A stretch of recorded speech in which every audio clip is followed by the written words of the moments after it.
کل نفس ذائقۃ الموت صدق اللہ مولانا العظیم۔ عزیزان محترم، اللہ رب العزت نے کل کائنات کو پیدا فرمایا اور ایک مدت کے لیے پیدا فرمایا،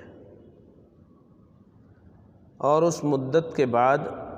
سب کو اللہ ہی کی طرف لوٹ کر جانا ہے، اور اسی لوٹنے کا نام، جو لوٹنے کا مرحلہ شروع ہوتا ہے، اسی کا نام موت ہے۔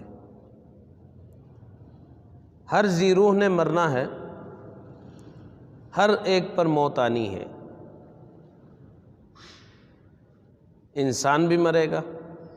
جنات پر بھی موت ہے، ملائکہ پر بھی موت طاری ہوگی، حجرات، شجرات، نباتات، ہر چیز پر موت آئے گی۔ سوائے اللہ کے کوئی چیز ایسی نہیں جس پر موت نہ آئے۔ ایک وقت ایسا آئے گا کہ پوری کی پوری کائنات میں سوائے اللہ رب العزت کے کوئی چیز باقی نہیں ہوگی، اور اس وقت اللہ رب العزت جب پوچھیں گے لمن الملک اليوم، آج بادشاہی کس کی ہے، جواب دینے والا کوئی نہیں ہوگا۔ فرشتے بھی مر جائیں گے، ملک الموت کی بھی موت آئے گی، حتیٰ کہ موت کی بھی موت آئے گی، ہر چیز۔ البتہ اللہ نے ہر چیز کی ایک ترتیب رکھی ہے، اس ترتیب کے مطابق سب نے جانا ہے، لیکن یہ نہیں کہ مرنے کے بعد ہمارا گویا معاملہ ختم ہو گیا، ہم مر گئے تو اب مرنے کے بعد سارا کچھ معاملہ ختم ہو گیا، ایسا نہیں ہے، بلکہ منزل بمنزل ہمیں آگے بڑھنا ہے، جس طرح ہم پیچھے سے بڑھتے ہوئے آئے۔ ایک زمانہ تھا جب ہم عالم ارواح میں ہوا کرتے تھے، اور اسی عالم ارواح میں رہتے ہوئے ہم نے اللہ سے عہد الست میں عہد و پیمان بھی کیا تھا، پھر عالم ارواح سے صلب پدر میں آئے، پھر صلب پدر سے رحم مادر میں آئے، رحم مادر سے پھر دنیا میں آئے، اور جب ہم رحم مادر میں تھے بموجب حدیث فرشتے آیا کرتے تھے، اور فرشتے ہمیں سمجھایا کرتے تھے کہ دیکھو دنیا میں جانے کی تیاری کرو، دنیا میں اللہ نے بہت کچھ رکھا ہے، وہاں دریا بھی ہے، سمندر بھی ہیں، پہاڑ بھی ہے، جنگلات بھی ہیں، مکانات ہیں، اونچے اونچے مکانات ہیں، اور وہاں کھانے پینے کی مزے مزے کی چیزیں موجود ہیں، چرند پرند سب کچھ ہے، وہاں بڑی اچھے اچھے سندریاں موجود ہیں، اور یہ ہے اور یہ ہے۔ اس کے جواب میں بچہ کہتا ہے شکم مادر میں، ماں کے پیٹ میں، کہتا نہیں اس سے بڑی بھی کوئی دنیا ہو سکتی ہے، وہ گول پورا گھوم کے فرشتے کو دکھاتا ہے، ماں کے پیٹ میں گھوم کے چکر لگا کے، اس سے بڑی دنیا تو کوئی نہیں ہے۔ ماں کے پیٹ میں بچہ کہتا ہے اس سے بڑی کوئی دنیا نہیں ہے، سب سے بڑی دنیا تو یہی ہے۔ فرشتے کہتے ہیں نہیں، اس سے بڑی دنیا ہے، دنیا جس کو کہتے ہیں جہاں جانا ہے تمہیں۔ جب آنے کا وقت ہوتا ہے تو فرشتے کہتے جاؤ، وہ کہتا نہیں اس سے بڑی دنیا کوئی نہیں، یہاں میں مزے سے ہوں، بہت مزے سے ہوں، کوئی ٹینشن نہیں، کوئی پریشانی نہیں، پتہ نہیں تم کہاں جانے کے لیے کہہ رہے ہو مجھے، میں نہیں جاتا۔ تو انسان آتا نہیں ہے، فرشتے دھکیل کر بھیجتے ہیں جاؤ دنیا میں۔ فرشتہ دھکا دیتا ہے، دھکیلتا ہے، تو پھر انسان دنیا میں آتا ہے۔ پھر دنیا میں آ کے پھر بھی فرشتہ نہیں چھوڑتا، پھر فرشتے اس کے ساتھ رہتا ہے، اس کو کھانا پینا سکھاتا ہے کہ تجھے بھوک لگے تو اچھی طرح رویا کرو، ورنہ تیری امی تجھے دودھ نہیں دے گی، رو گے تو دودھ دے گی، تمہیں رونے پر دودھ ملے گا، رو۔ پھر بچے کو بھوک لگے تو فرشتے کی ہدایت کے مطابق وہ بچہ روتا ہے، جب بچہ روتا ہے تو ماں دودھ دیتی ہے، اس کا پیٹ بھرتا ہے، اس طرح پوٹی کرتا ہے، پھر روتا ہے، یہ ساری چیزیں اس کو فرشتے سکھاتے ہیں، یہ کر اور یوں کر اور یوں کر، حتیٰ کہ وہ جب ایک شعور کا زمانہ آتا ہے 2 سال 2.5 سال 3 سال تک، جب تک اس سے ہوش نہیں آ جائے، شعور نہ آ جائے، تب تک اس کے پاس فرشتے آتے ہیں، فرشتے اس سے کھیلتے ہیں، باتیں کرتے ہیں۔ ہمارے اوپر بھی وہ زمانہ بیتا، لیکن ہم میں سے کسی کو یاد ہے؟ کسی کو یاد نہیں ہے کہ ہم سے فرشتے باتیں کیا کرتے تھے، ہم فرشتوں سے کھیلا کرتے تھے، فرشتے ہم سے کھیلا کرتے تھے، کسی کو یاد نہیں۔ پھر اس کے بعد پھر ہوش کا زمانہ آتا ہے، پھر اس کے بعد اب ماں باپ اور جو معاشرہ ہے، بھائی بہن جو ایک، اس کی تربیت پر ہم آ جاتے ہیں۔ اب معاشرہ اسے تربیت دیتا ہے، جس طرح حدیث میں حضور علیہ الصلوۃ والسلام ارشاد فرماتے ہیں، کل مولود یولد علی الفطرہ، ہر بچہ دین فطرت پر پیدا ہوتا ہے، فابواہ یہودانہ او ینصرانہ او یمجسانہ، اس کے ماں باپ اور ماحول اسے یا تو مجوسی بنا دیتے ہیں، یا یہودی بنا دیتے ہیں، یا نصرانی بنا دیتے ہیں۔ ماحول اسے بنا دیتا ہے، جو سب سے پہلے جو ماحول فراہم کرنے والے افراد ہیں وہ ماں باپ ہیں۔ ماں باپ جو ماحول فراہم کر دے وہ اسی کے مطابق چل پڑتا ہے، اسی کے اعتبار سے وہ چلنے لگ جاتا ہے، پھر وہ آگے پیچھے ہوتا ہے۔ لیکن جب پیدا ہوا تھا وہ دین فطرت پر پیدا ہوا تھا۔ اب اس کے بعد اب اس تربیت کے مطابق اپنی زندگیاں گزارتا ہے۔ پھر اس لاشعوری کے بعد اس کا بچپن کا زمانہ آتا ہے، بچپن سے پھر لڑکپن کا زمانہ آتا ہے، لڑکپن کے بعد پھر نوجوانی کا دور آتا ہے، پھر نوجوانی سے جوانی کا دور آتا ہے، پھر جوانی سے اس کا ادھیڑپن کا زمانہ آتا ہے، پھر ادھیڑپن سے بڑھاپا آتا ہے، بڑھاپا کے بعد اس کی موت آ جاتی ہے۔ جس طرح ہم مرنے کے بعد واپس نہیں آ سکتے، بموجب حدیث حضور علیہ الصلوۃ والسلام نے ارشاد فرمایا، جب آدمی مر جاتا ہے تو مرنے کے بعد قبر میں رکھتے ہیں، قصہ مختصر، منکر نکیر سوال کے لیے آتا ہے، تو فرشتے آتے ہیں منکر نکیر کے نام سے، وہ سوالات کرتے ہیں، مر ربک، تیرا رب کون ہے؟ ما دینک، تیرا دین کیا ہے؟ من نبیک، تیرا نبی کون ہے؟ یہ 3 سوالات ہوتے ہیں۔ جب وہ مسلمان جو ہوتا ہے وہ جواب دے دے گا،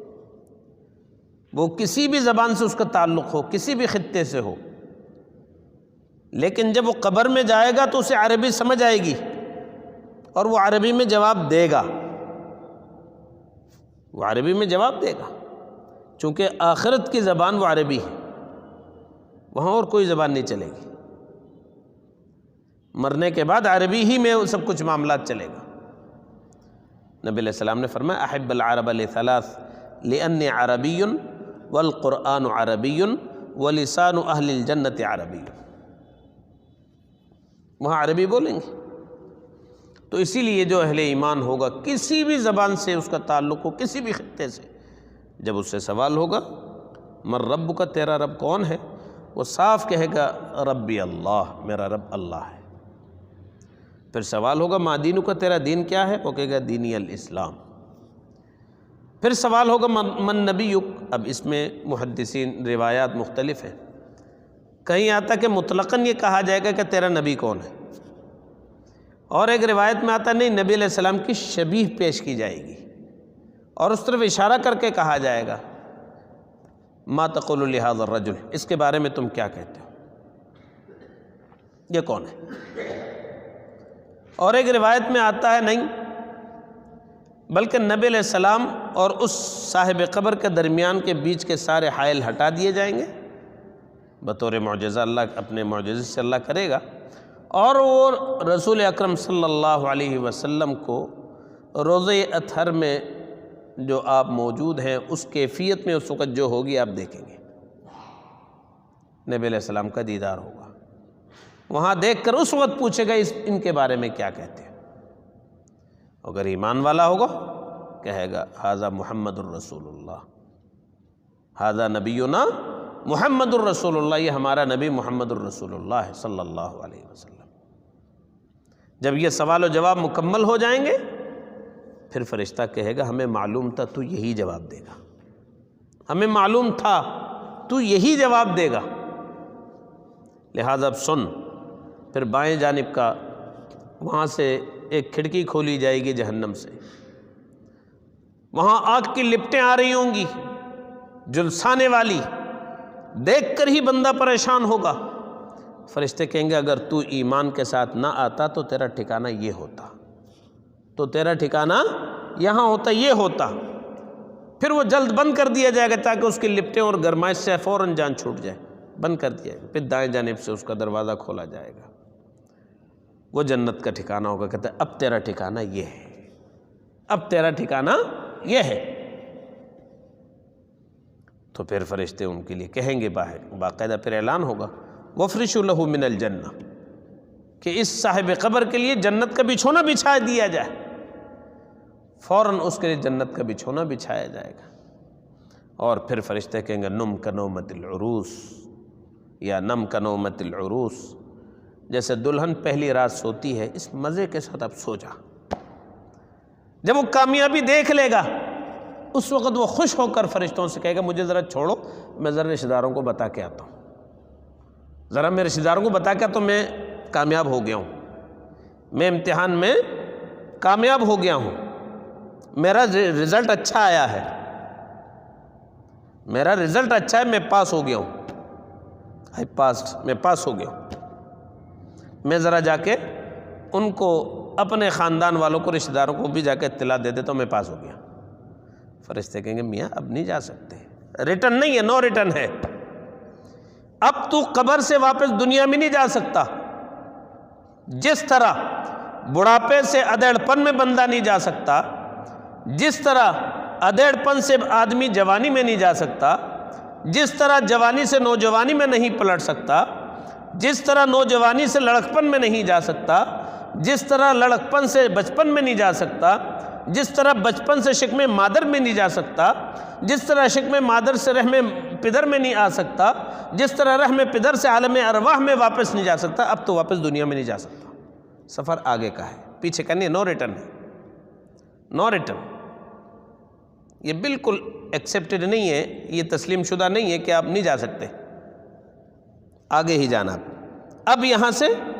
برزخی زندگی آپ گزاریں گے، پھر میدان حشر میں اٹھائے جاؤ گے، پھر وہاں جو ہے وہاں میدان عدل قائم ہوگا، وہاں حساب و کتاب ہے، پھر پلسرات سے گزر کر جنت یا جہنم میں جانا ہوگا، بس پیچھے نہیں جا سکتے، آگے ہی جا، آگے ہی آگے۔ دنیا میں بھی ہم دیکھ لیں، اگر یہ بات یقین نہیں آتی تو اپنی زندگی کے حالات کو دیکھ لیں، کیا ہم ابھی جس عمر میں اس سے پیچھے والی عمر میں جا سکتے ہیں؟ بڑھاپے سے ادھیڑپن میں جا سکتے ہیں؟ ادھیڑپن سے جوانی میں جا سکتے ہیں؟ جوانی سے ہم نوجوانی میں جا سکتے ہیں؟ نوجوانی سے لڑکپن میں جا سکتے ہیں؟ لڑکپن سے بچپن میں جا سکتے ہیں؟ جا سکتے ہیں تو بتائیں، نہیں جا سکتے۔ جب یہاں زندگی میں نہیں جا سکتے تو مرنے کے بعد بھی نو ریٹرن ہے۔ تو وہاں اللہ پاک ہم سب کو ایمان کے ساتھ موت نصیب فرما دے کہ ہمیں آگے ہی جانا ہے، ریٹرن نہیں ہے، واپس نہیں ہے، اس کی تیاری کرنی ہے، آخرت کی تیاری کرنی ہے، لیکن دنیا بھی بیکار نہیں ہے، دنیا بیکار نہیں ہے۔ حضور علیہ السلام نے ارشاد فرمایا الدنیا مزرعۃ الآخرہ، دنیا آخرت کی کھیتی ہے، دنیا آخرت کی کھیتی ہے، یہیں سے ہمیں کما کر جانا ہے، یہیں سے ہم کمائیں گے تو آگے ہمیں ملے گا رزلٹ۔ جس طرح آدمی پاکستان کا ایک رہائشی آدمی ہے، وہ امریکہ جاتا ہے، لندن جاتا ہے، برٹن جاتا ہے، ادھر ادھر کسی ملک میں بھی جاتا ہے، یورپ میں ادھر ادھر، سعودیہ جاتا ہے، دبئی جاتا ہے کمانے کے لیے، کما کے وہاں سے وہ پیسہ بھیجتا رہتا ہے، وہاں سے اپنے اکاؤنٹ میں وہاں سے پیسہ بھیجتا رہتا ہے اور اس کے اکاؤنٹ میں یہاں جمع ہوتا رہتا ہے، پھر 2 سال 10 سال 5 سال 20 سال گزار کے واپس اپنے ملک آتا ہے، آ کر پھر وہ اسباب آسائش اور رہائش اختیار کرتا ہے۔ کہا زندگی محنت کی، اب ذرا آرام کریں، راحت سے ذرا زندگی گزاریں۔ تو ہمارا جو اصل گھر ہے وہ جنت ہے، کیونکہ ہمارے باپ آدم علیہ السلام کو اللہ نے یہی کہا تھا اسکن انت وزوجک الجنہ۔ ہم کیا لکھاتے ہیں؟ سکونت، جہاں ہماری رہائش ہوتی ہے سکونت لکھتے ہیں نا، ہمارا مسکن کہا جاتا ہے نا، ساکن فلاں جگہ، موضع فلاں۔ تو ہمارا جو ٹھکانہ ہے، ہماری جو سکونت ہے وہ جنت ہے، اور اسی لیے قرآن نے جنت کے لیے کیا کہا؟ وَكَذَلِكَ أَوْرَثْنَاهَا، یعنی جنت کو ہمیں بطور میراث ہمیں اللہ عطا کرے گا، باپ دادا کی جائیداد ہے وہ، ہمارا ابا اماں وہیں سے آئیں جنت سے، اسی لیے جو فرما بردار اولاد ہوگی ان کو وہیں جنت نصیب ہوگی۔ ہاں جو نافرمان ہے وہ عاق کر دیے جائیں گے، اس کے لیے پھر جیل خانہ موجود ہے، جہنم، جیل خانے میں چلا جائے گا نافرمان، اطاعت گزار ہوگا اور اچھی انعامات سے وہ نوازا جائے گا۔ اچھی اچھی نعمتیں اسے ملیں گی وہاں جنت میں فرما بردار کو، اور ہمیں والد کی وراثت میں، آدم علیہ السلام کی وراثت میں وہاں جنت میں جگہ ملے گی۔ اور یہ ہے کہ ہم اعمال لے کر گئے اس دنیا سے تو، ورنہ تو بیکار ہے۔ دنیا میں جینا برا بھی نہیں ہے، حدیث میں آتا ہے، حضور علیہ، یہ ترمذی شریف کی روایت ہے، حضور علیہ الصلاۃ والسلام نے ارشاد فرمایا، اذا كانت امراؤکم خیارکم واغنیاؤکم سمحاؤکم وامورکم شورى بینکم فظہر الارض خیر لکم من بطنها واذا كانت امراؤکم شرارکم واغنیاؤکم بخلاؤکم وامورکم الى نسائکم فبطن الارض خیر لکم من ظہرها او کما قال علیہ الصلاۃ والسلام۔ فرمایا جب تمہارے امراء حکمران اچھے لوگ ہوں، تمہارے جو مالدار طبقہ ہے وہ سخی ہوں، اور معاملات شورا کے ذریعے سے طے ہوتے ہوں، تو پھر تم جینے کی تمنا کرو اور جینے کی دعا کرو، دنیا میں زندہ رہو۔ پھر کیوں؟ یہ ماحول تمہارے لیے نیکی کا بنے گا،